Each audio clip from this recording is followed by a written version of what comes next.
God came to us to seek and to save that which was lost. He raised a man from among us. He, the Honorable Elijah Muhammad, laid the foundation. What I'm doing is something that comes from him through me, and the thing that he uses in me to do the work is my faith in him and the word that he taught.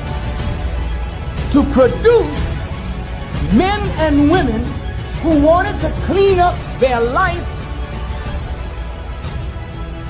and build an independent nation for the glory of God.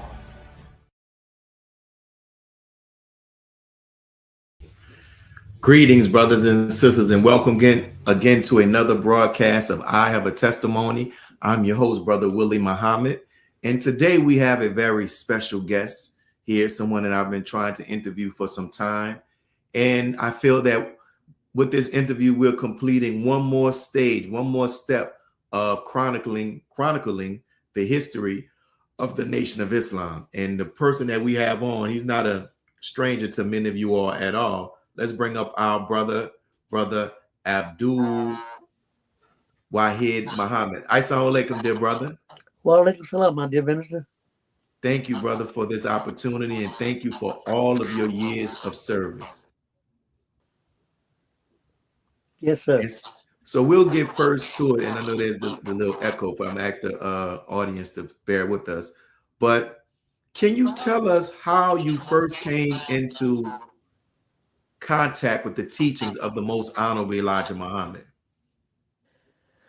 Well, if I remember correctly, Assalamu alaikum, everyone, in the name of Allah, in the Honorable Elijah Muhammad, and Honorable Mr. Louis Farrakhan, I'd like to greet all of you this great day on the birth anniversary of our great minister, Minister Louis Farrakhan Muhammad, his 93rd birth anniversary. It's an honor to be talking to Minister Willie today on this great day of Minister Farrakhan's 93rd anniversary in the Nation of Islam under the Honorable Elijah Muhammad and Master Muhammad. So the question was, how did I get in contact with the Nation of Islam? Well, as we all know, we all started off as so-called Negroes. So I was in the same bunch with all the rest of the so-called Negroes, doing the same things that so-called Negroes do. And I was blessed to be looking for something else to do besides being a Negro, because I didn't like that idea and all the different things we were doing. I didn't like it, so I was asking Allah to bless me to with something else. So I started studying all the other religions. Studied Catholics, Christianity, Buddhism, Taoism, Zen. I studied all of them. And this particular day, one day, a friend of mine in San Francisco, California, we were going to do our regular Negro stuff, and she says,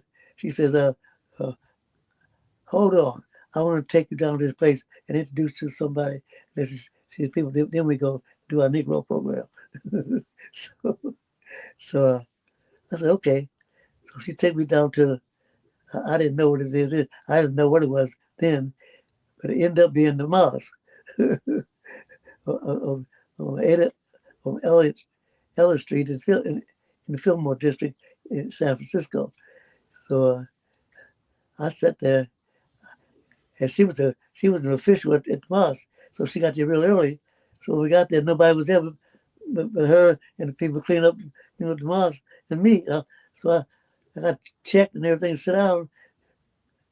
The only person was sitting there was just me and nobody else. I'm just sitting there looking at this blackboard, and the blackboard said, "Which one will survive the war of Armageddon?" So I'm looking at this blackboard. I'm trying to say, "Here's that question." I said, that's a strong question. Which one survived?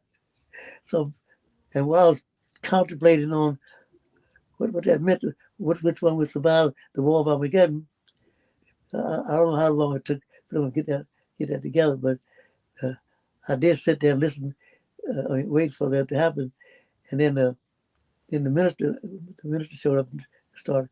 Minister Jibril Muhammad was the minister of the mosque, but he was incarcerated right there, and so Mr. John Wesley, he was teaching, so but he did an excellent job of teaching, as far as I'm concerned.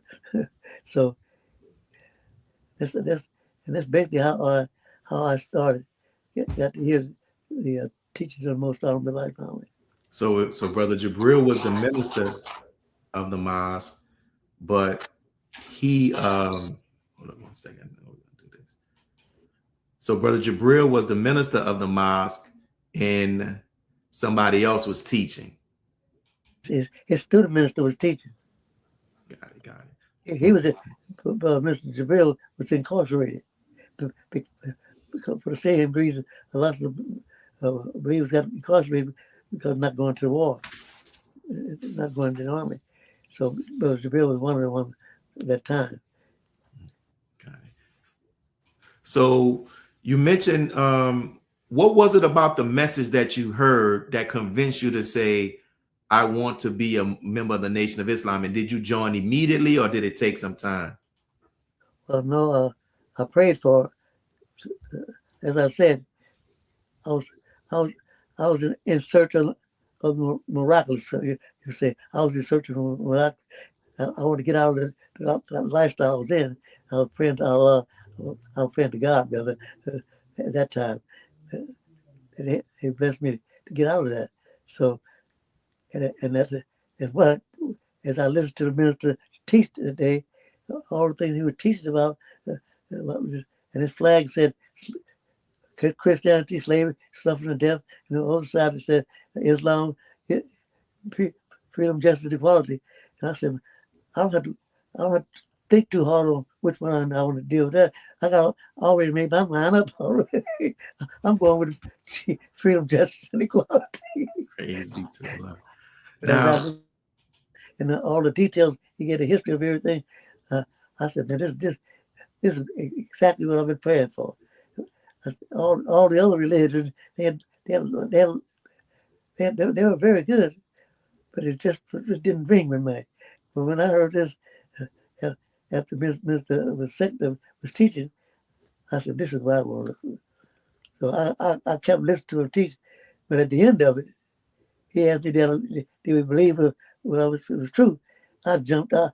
He said, raise your hand. I raised both hands. He said, brother, just one hand. It was good. So I put my other hand down. You was ready. Now, you mentioned to me that you accepted under Brother Jabril's leadership, even though he was in prison, but you processed under the Honorable Minister Louis Farrakhan. Can you explain that? Well, see, there's a little detail. I'm not going to go into too much detail. I was going to college, and I was going to college for. I was going into arts and crafts and marketing and business. So anyway, what was your question again, brother? My question was, you accepted it. You accepted the teachers in San Francisco, but you processed under the Honorable Minister Louis Farrakhan. So can you talk about that experience? Oh, okay. Oh yeah.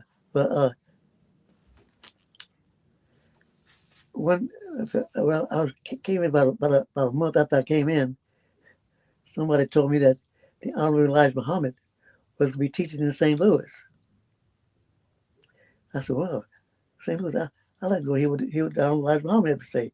So I sold all my art work to pay for my trip back to St. Louis to hear the Honorable Elijah Muhammad teach. And I heard, because I'm from St. Louis, so I said, I go to St. Louis, I can get my mother to go hear the Honorable Elijah Muhammad, which I did.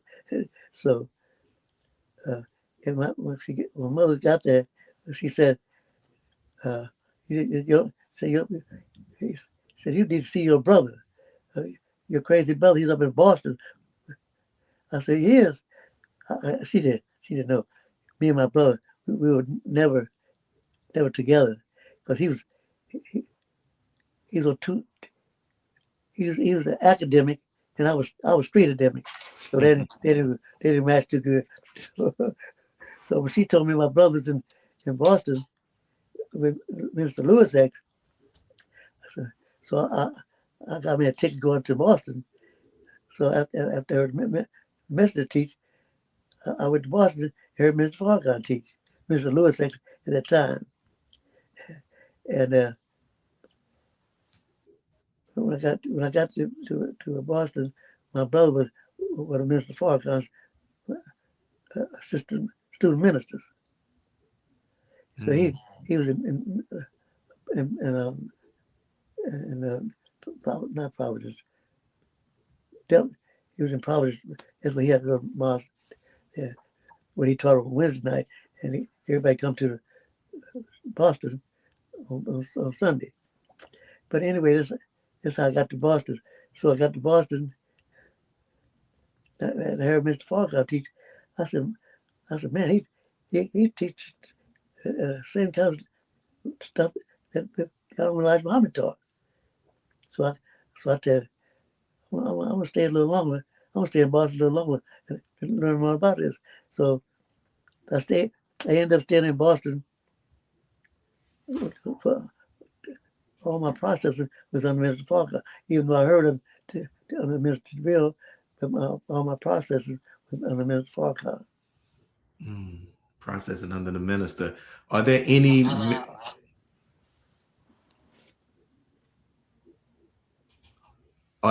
memories that you have about being in Boston under the Honorable Minister Louis Farrakhan, like things that you saw him as a young minister that it stands out to you when you look back at it? Well, I had I end up doing, to answer that question, I end up talking quite a bit to Mr. Farrakhan. Because my brother being one of the student ministers, and we stayed at the FOI house. And in the FOI house, my brother stayed at the FOI house, the captain, Clarence, stayed in the FOI house, Brother Ronald T. He just transitioned not too long ago. He's the one that in Chicago, that big in the Crescent in Mount Marion. He's an artist. He's the one that designed that Crescent in Mount Marion. But he was staying in the FOI house when I came in the nation. So I wrote processing, and one day I went to Mr. Farrakhan. It was Louis X at that time, but I went to Mr. Farrakhan and told him that I want to go back to San Francisco. So he said, why? I said, because I'm got to take care of my family. He said, you going to take care of who? I said, my family. He said, you don't have no family. I said, yes, sir, I got a family. He said, well, so you want to go back and take care of your family? He said, let me ask me this. How long have you been here? I said, about 3 months. He said, who take care of your family when you're here? I had no answer. I couldn't answer that. So he says, would it be better if you stayed here a little longer and got on your feet, and when you went back, you went back stronger than you did when you came? Yeah. It didn't take me too long to figure that out. I said, yes, sir. So I stayed here a little longer. So when I got, this is one incident. There's a lot of incidents that we have been in conversations I had with Mr. Farrakhan at that time. And the main thing that got to me was the way he taught Islam. That's what I really was interested in. And all the different experience I had, I said to myself, man, now I can say he didn't just he didn't just get to be wise. He was wise 60 years ago when I was processing. Beautiful. Anyway, That's beautiful. He was wise back then. And I also read where you said that prior to the rebuilding of the Nation of Islam after 1975, you helped to establish various temples in the Western region. Which cities can you share that you helped with the establishment of, and what was that experience like? yeah, we were in San Francisco is Southern California, and San Francisco is Northern California, and Los Angeles is Southern California. Well, Los Angeles was the regional minister, so we were just local in San Francisco. So John Shabazz, he had everything south of in South California, and Mr. Jabril had everything North California. So we built everything, most all the mosques in that area.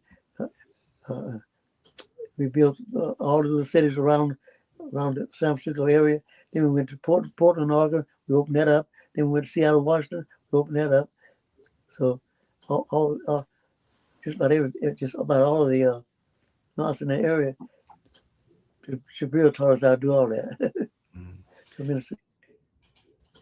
And what were some of the things? What were some of the things that Brother Jabril taught you all as it relates to how to open up a city? Well, one way he taught us how. He told us the stages to take to open up the city is respect for the political system there. And then we go into a city, we will always go to the captain's office, the police captain, and they'll know that we will be in the city. So Bill told us how to eliminate having conflict with the officers that go to them first, and they know you're in the city. So anybody can report to you. They already know that we were there. Not that we were just trying to come in and take over. But anyway, he taught us how to do all that. So we went to, so Jabril would teach us stage by stage how to sell the papers, how to do all of that. Now the captain that we had, he taught us good, but the Captain Jerry, he taught us good too. But I became one of the Minister Jabril's student ministers. So I was a lieutenant. I was a lieutenant, student minister. I was wearing too many hats. I had about 3 or 4 hats. I was wearing to teach them about martial arts, about drilling, all that. That was my responsibility as first officer. And then one day, Jabril told me that Abdul Wahid Muhammad didn't want to have that. He had to specialize in something. So I had to make a decision. So I chose the military.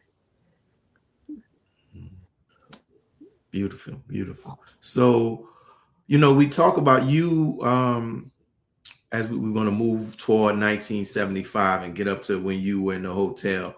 Where were you when the nation fell? When after the Mosaic Elijah Muhammad departed, did you go with the Imam, or did you return back to just practicing Islam did you just practice Islam on your own, or return back to the world? Definitely return back to the world, that's for sure. Mm-hmm. I was close to Ms. Farquhar and Jabril, so I always been that connection's been there for the last 60-some years. So I stayed. Well, Ms. Farquhar went, that's where I went. Mm-hmm. So when Ms. Farquhar started working with Wahid Muhammad, I stayed with the Wahid Muhammad until Mr. Farquhar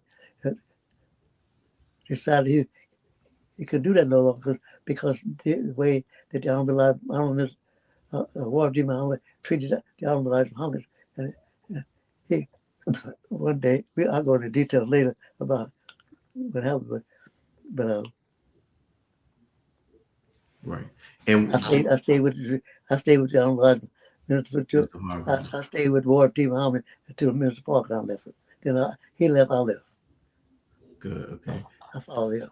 Do you know where was Brother Jabril when the nation fell? Did he go with the Imam or he was where? Definitely not. Definitely not.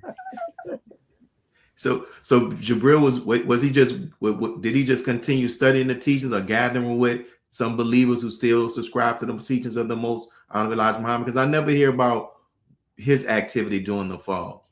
Well, Jabril has a very, very, very interesting history in the Nation of Islam, and we don't have time to go through all the details of that, but I'll kind of touch on a few things. And Jabril, get to your question you said about did he go with Ward D. Muhammad, and like I said, that see, Mr. Jabril was Down with Elijah Muhammad's number one man. Jabril stayed with Down with Elijah Muhammad for 3 years in Phoenix. 3 years at the National House in Phoenix. So he was, what can I say? He knew what was going on, so he didn't. Huh? You said Brother Jabril knew the time, so he knew that wasn't the right choice.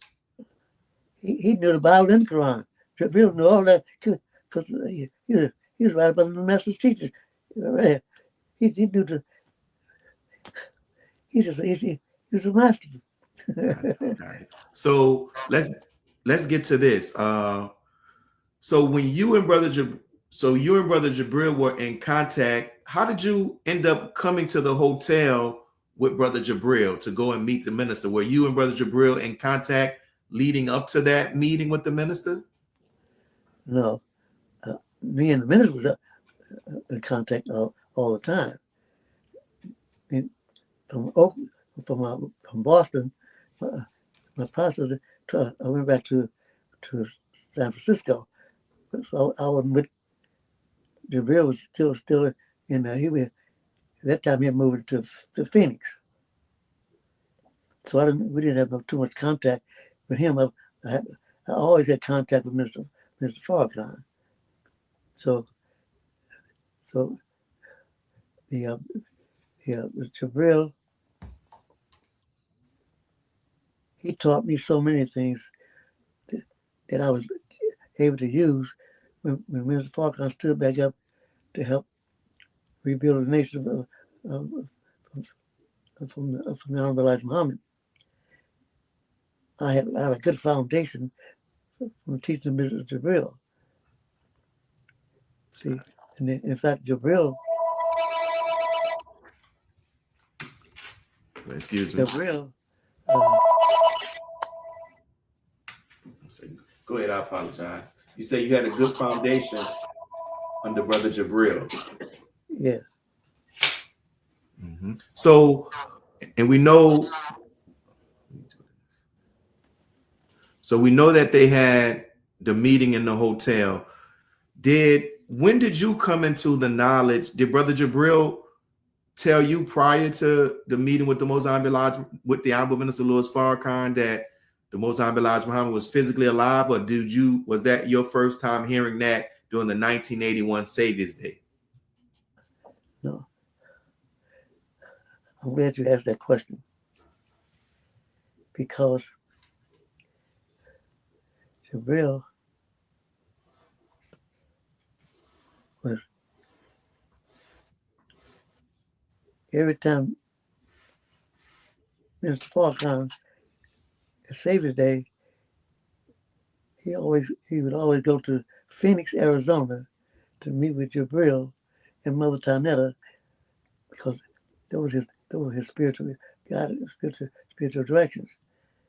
So Jabril was always ahead of all the people's understanding of the wisdom we have from from the Honorable Elijah Muhammad.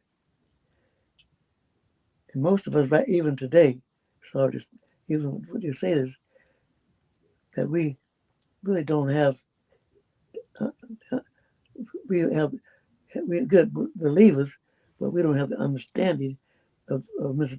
Jabril, Mother Tanetta, and Mr. Farquhar. And you could kind of answer this yourself, that they understand it of the same wisdom. They got the same book we got, but they understand it's different. That's what we confronting now, to understand it. Belief we got. Most believers are good believers. That's what Mr. Farquhar said. They're good believers, but they just don't necessarily understand what they believe in. Mm. And they say understanding, not understanding called our understanding as lost found believers. But we don't have the same understanding that Master Prophet Muhammad has, the Honorable Elijah Muhammad has, and Mr. Farquhar. See, yeah, as you go back and look at the history of all them, see the difference in them and us. We all believers, but we don't accomplish all the things that the wisdom is caught because we don't understand it, but we believe. So that's what we are now. So we believe it, and so to answer your question, Wharf D. Muhammad, I was always close to him. I was always close to the Methodist family. His son Elijah Muhammad Jr., Supreme Captain, all of them. So I was in the military. I was, every time I went to Chicago for Savior's Day, that's what I reported to. So I knew the operation. But the thing about it is, when Jabril came to Chicago, to San Francisco, to the hotel in Los Angeles at that time, when Minister Farquhar decided to leave Wharf D. Muhammad, then he called me the next day and told me that he was coming to California because he had just left Wharf D. Muhammad and told me not going to be with him anymore. So he had to come get his head together. So he was come to California, get his head together. What he's going to do, because we couldn't teach the Honorable Elijah Muhammad's teaching at that time. So, and the only thing else he knew how to do was music, entertainment. So he came to California as the entertainment capital. So he came, and when he came, he always would stay with Jim Brown. And so he called me that day and said he's coming to California. And I let Jim Brown know he's coming to stay there. And so that's why. So when he got ready to come to California to do that, he called me. I didn't know he had no contact with Jabril at all. I didn't know he was talking to Jabril all the time. But he never lost contact with Jabril. I didn't know that though, but he did. So he called me, and I used to be a business Farquhar's booking agent. In all the colleges where he used to I was doing that in California. So he called me, told me he's coming.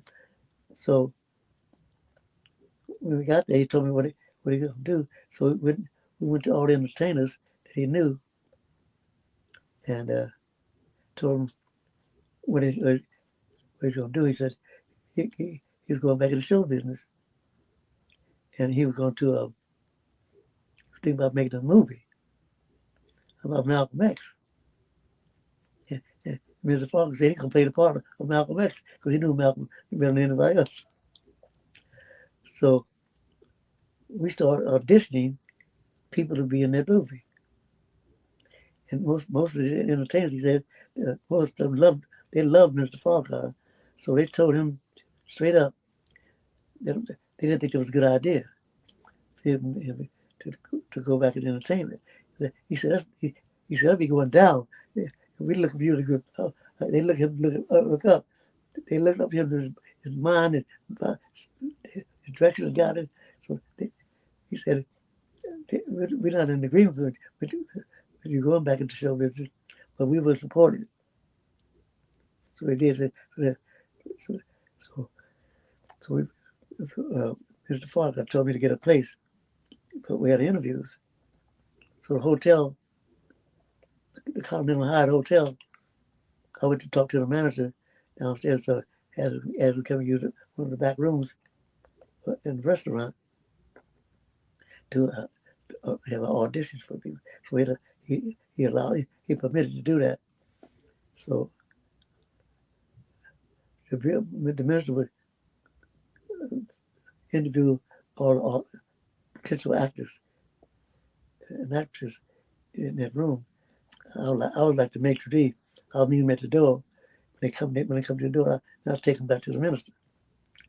So that was on. We started on a Thursday. And that Friday, Jabril showed up.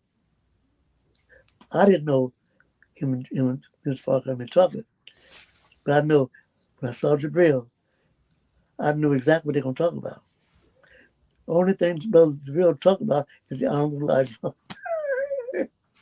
So I knew that with the conversation they had, it had to be about the Honorable Elijah Muhammad. So that was on Friday when Jabril came. When he came, I said, "Brother, let me take you back to the back because Mr. Farker is auditioning people, so I'll take you back and let them know you're here." So I went back and told them. So they shook hands and all that, and Mr. Farker said, "Why don't you and brother?" I don't know what my name was at that time. So why don't you go and have a cup of coffee? When I finish the audition, I'll meet with Jabril. So we said, okay. So we walked back up to sit down in the booth to do that. And on the way back to do that, Jabril went in this brown paper bag that he had and pulled out a couple of pages. And he said, I better sit down. He said, "See, I want you to read this while we're waiting on the minister." So I said, okay. So he took out and gave it to me.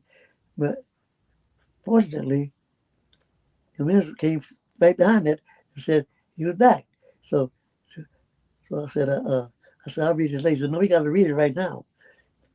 Just before the minister Farker came back. So when Mr. Farker came, he took the papers back. He put it back in the brown paper bag. And him and Mr. Farker went to talk. That was on Friday. And the Jabril told him, said, "After you read this, we can talk." So Mr. Farker said, "No, we can talk right now." So the Jabril said, "No, we talk after you read this." That was on Friday. We all left. And Sunday, I'm skipping over something, the main part of it. Sunday, I was going to try to get back to Mr. Farker's room before Jabril came, but Jabril beat me there.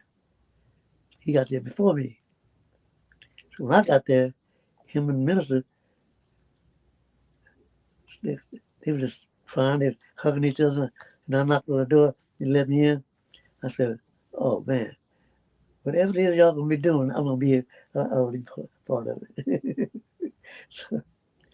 so that's how that statement comes out. Some believers said, "I'm not gonna do it," but I was not gonna do it. I was in the room. So they told me that, and that's how Jabril and all the three of us got back together from that point. Great. And what do you remember about the first Savior's Day that was held post 1975, 1981? What do you remember about that first Savior's Day? Oh, the first Savior's Day, it was Akbar had joined on to help us at that time.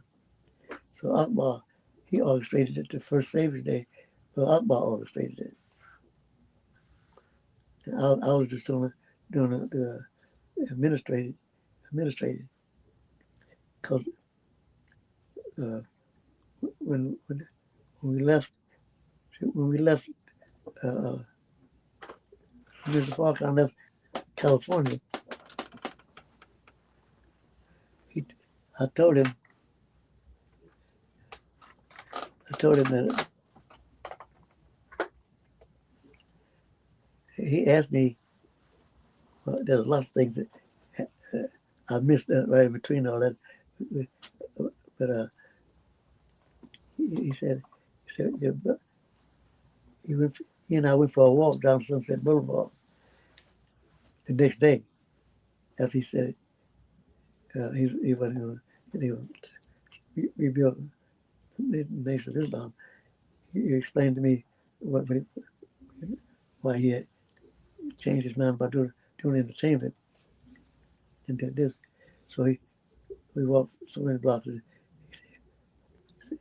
He said why he wanted to do it, because he wanted to fulfill everything that the Honorable Elijah Muhammad said he wanted to do, but didn't have time to do it.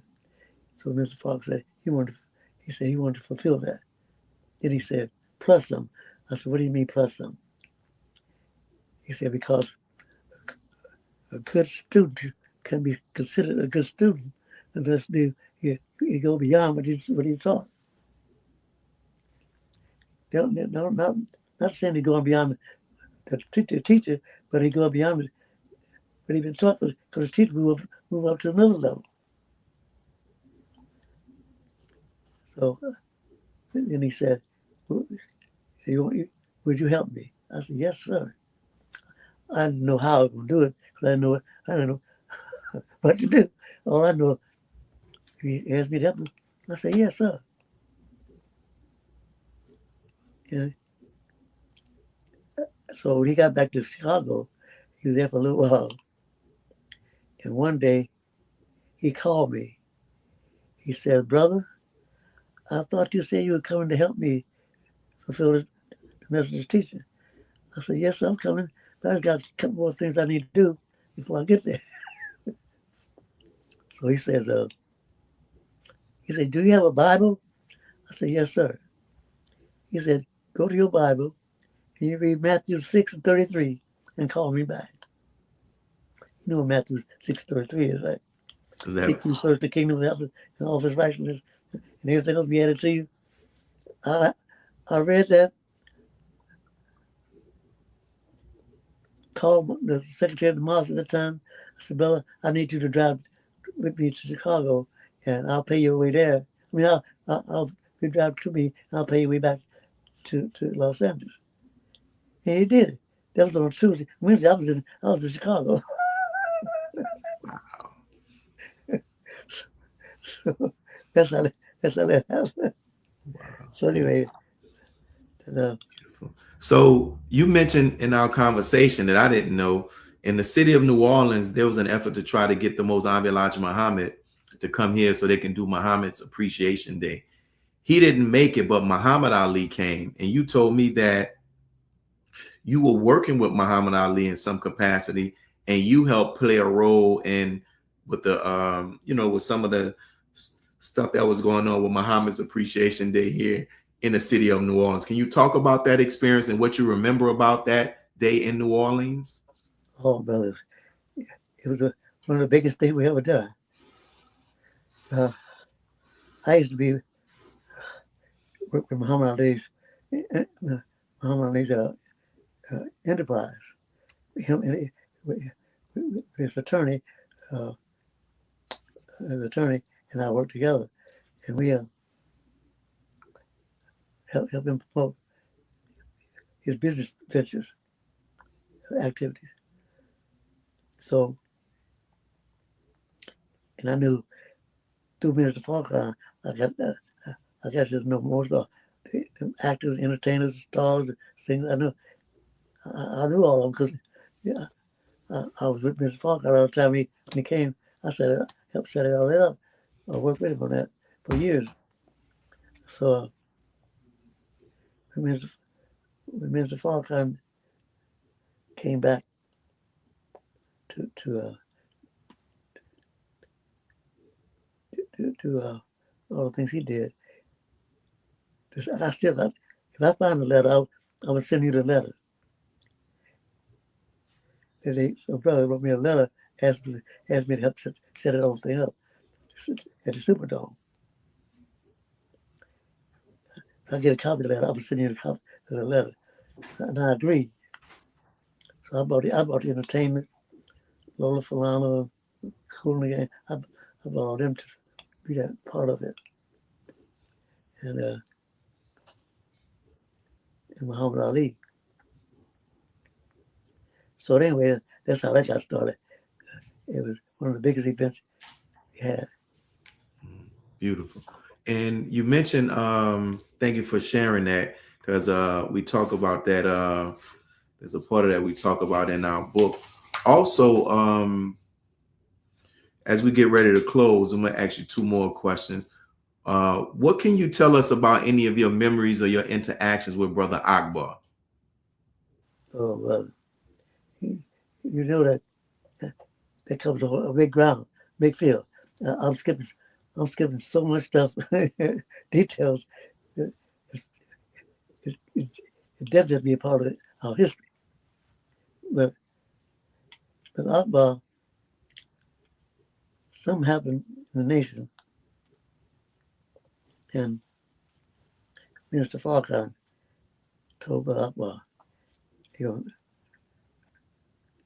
send him to Africa to be a representative internationally in Africa. So me and Akbar was talking. Akbar said, thought Mr. Farrakhan was getting rid of us. Mr. Farrakhan was helping promote him to do greater things. So Akbar went to Ghana, and when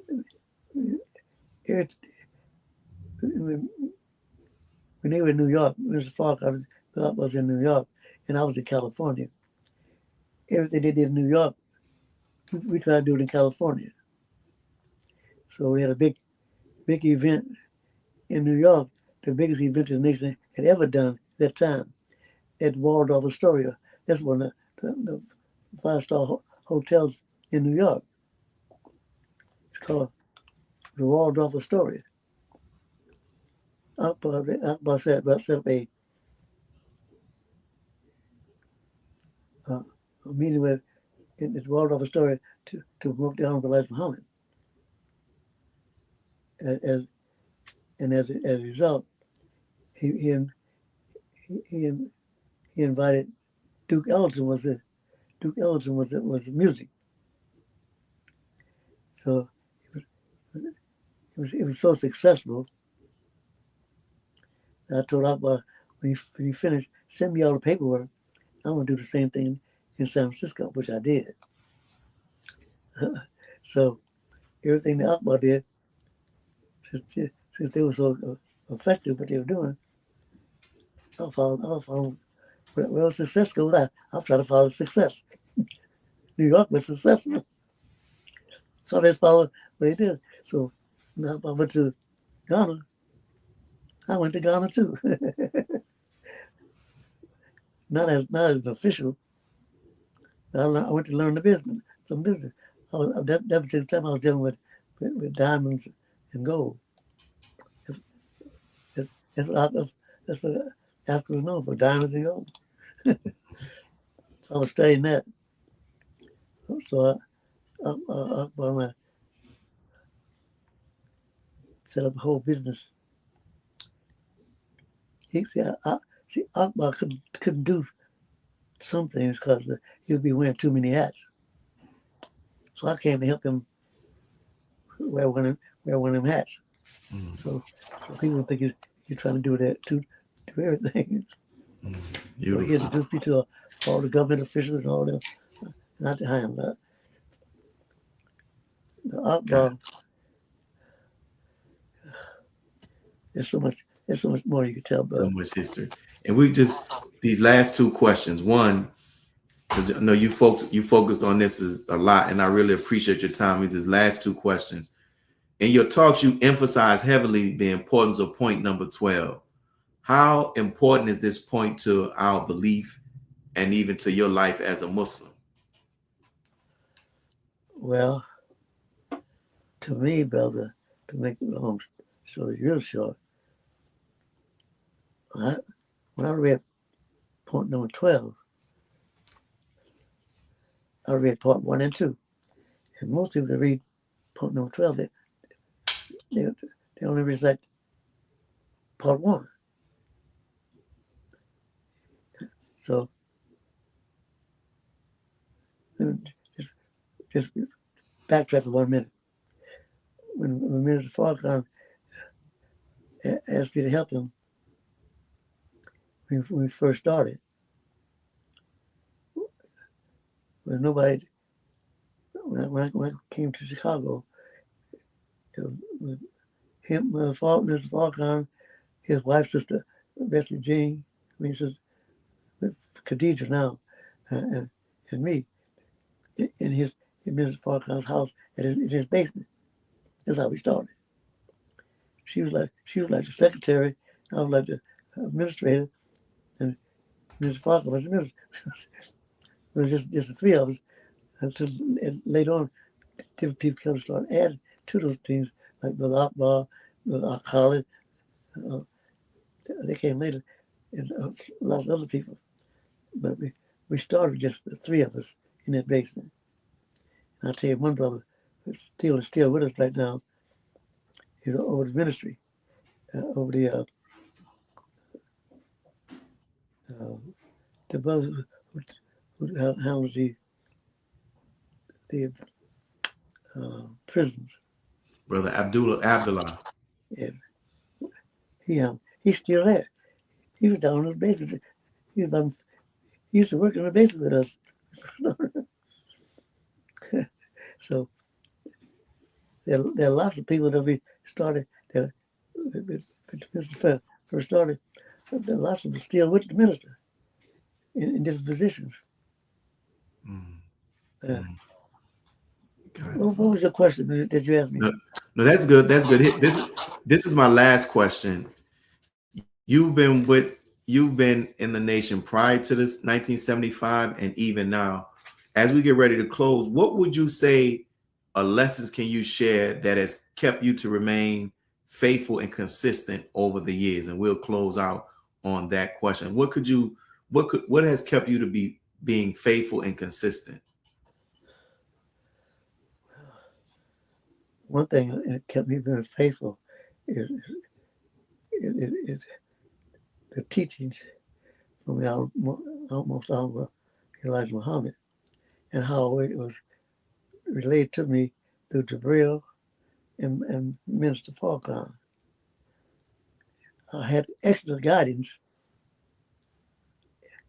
and I don't know how I ended up doing it because I was just so-called Negro like everybody else. But when I told the minister, when the minister asked me to help him, because I thought about it later, I was saying, why did the minister ask me to help him